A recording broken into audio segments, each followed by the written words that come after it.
JK Rowling, Gloria Steinem and Noam Chomsky have joined more than 150 mainly left-leaning artists and intellectuals in signing an open letter in Harper's magazine warning against cancel culture. In other words, an intolerance of opposing views, a vogue for public shaming and ostracism. Now, there's a lot in the letter that should have cancel captains worried. There's so many signatories of such prominence that the mob is just spread too thin to cancel all of them. Many of the signatories are also woke heroes who might lead their fans to question themselves too. Yes, it's easy for conservatives to grumble that they only did it out of self-interest because the likes of JK Rowling and Gloria Steinem are being attacked by their own. But overall, this is a win in the battle against well-intentioned but often incredibly harmful political correctness. Now, I want to respond to one woke person's criticism of the letter, that it was just privileged white people behind it. The letter was actually spearheaded by Thomas Williams, who is black and includes many non-whites amongst the signatories. So it was another example of a problem with the left-leaning diversity movement. It's only for those minorities who are woke, who think like them. But most non-white minorities in the West aren't. They do not support people being fired or deplatformed for being politically incorrect. In fact, many of them are conservative.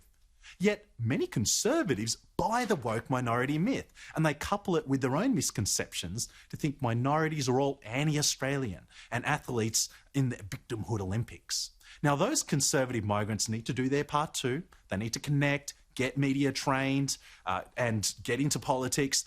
But if you are worried about cancel culture and political correctness in this country, that is a powerful potential alliance. So get out there and make it happen. So, Prue, what do you think? Do conservatives maybe focus too much, as the left does, on just the woke members of cultural minorities and forget that there's a lot that they can bring to the table as well? Because you have to admit, a lot of the media that we tend to hear about ethnic minorities and migrants in Australia tends to be pretty negative. Well, yes, look, I think these woke people who've suddenly woken up and who've penned this letter, realising that they're part of our problem, that really, it's so concerning that we virtually, you know, we've got the coronavirus pandemic, we've got a pandemic that is so much worse, which is probably even more dangerous because it threatens our whole liberal civilization, where we have people telling us what to think, what to say, condemning our opinions, telling us how we should live our lives. And sadly, too many people, whether they be left or right, are meek. We just don't stand up for ourselves. Why are we allowing this to happen? You know, are we conforming because we're too scared to say this isn't right? Hang on a minute. My opinion is as valuable as yours. And how dare you try and deny our history and rewrite history or denigrate our history? You know, I think that it's time that all of us, whether you're left-leaning or right-leaning, you need to wean yourself off this wokeness, stand up and speak. Because unfortunately, if you don't, these people are so emboldened and empowered. We have these ridiculous situations where politicians, corporations, universities, all these people and entities who are capitulating to this bullying, and we've got to stop it. We've got to rise up against it. But hallelujah, thank goodness this mob has woken up, but it's a little bit too late for my liking. Oh, I'd say better late than never. I always believe in the power of conversion and forgiveness. And, you know, if we can get an alliance of strange bedfellows going, I think it can only be for the benefit. So, Liz, look, you know, you're from Advance Australia. Some, I think, would probably assume that means, oh, well, you must just be all about pushing forward white Australians, but I'm guessing you don't see it that way, right? I mean, is there a place for, you know, some of the more conservative or even centrist migrants from a non-Anglo background in a place such as Advance Australia? Of course there is. Absolutely.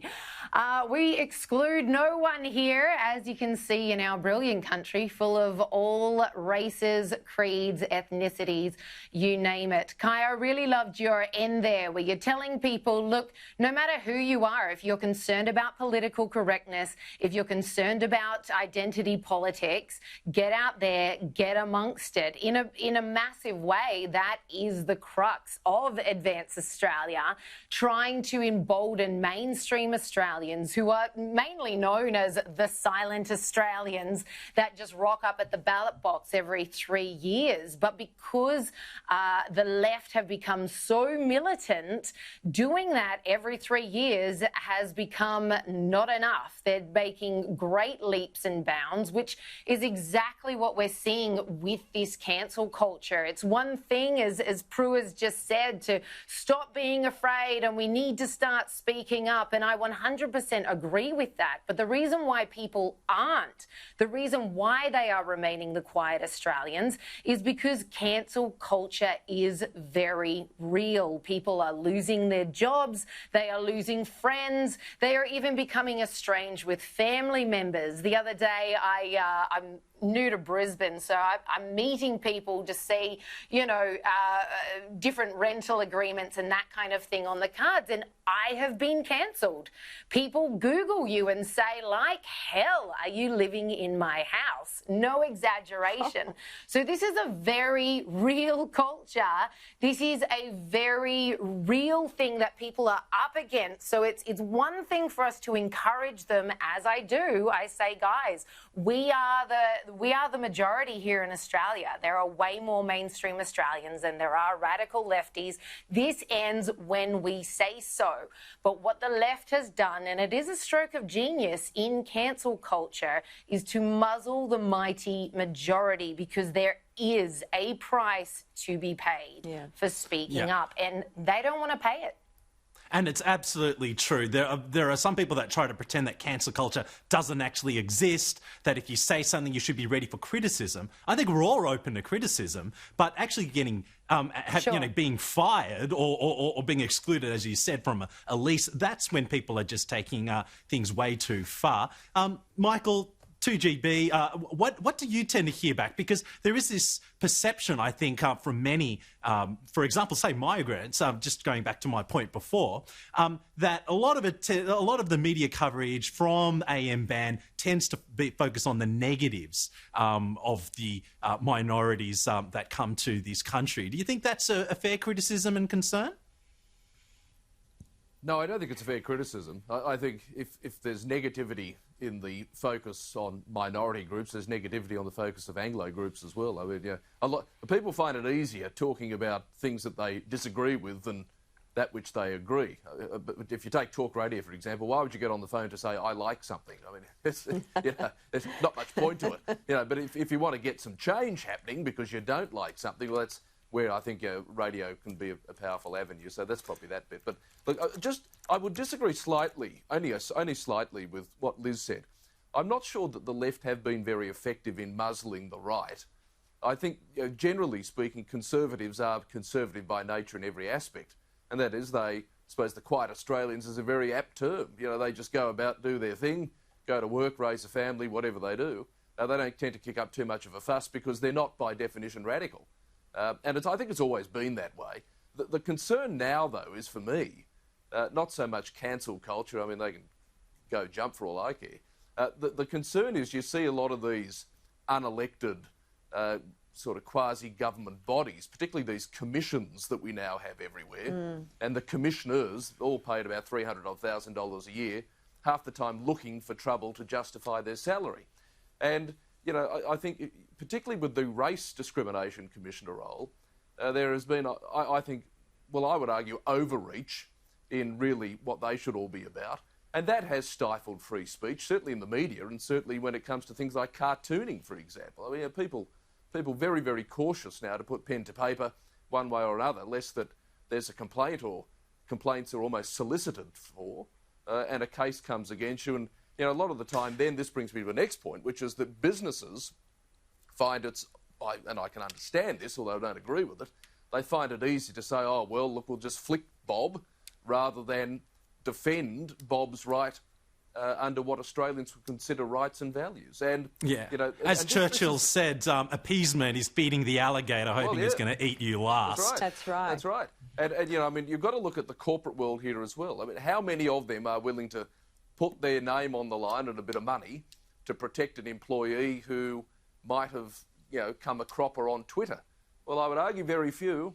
And this is part of the problem because, you know, if you start, as you say, feed the alligator, I mean, half the time there's only a few people behind these campaigns, yet because it's online and people click and whatever, it's made to look as though it's this great groundswell of momentum. Well, nothing could be further from the truth, but, you know, sometimes the big end of town don't understand that, and they feed unnecessarily this perception that there's really something going on.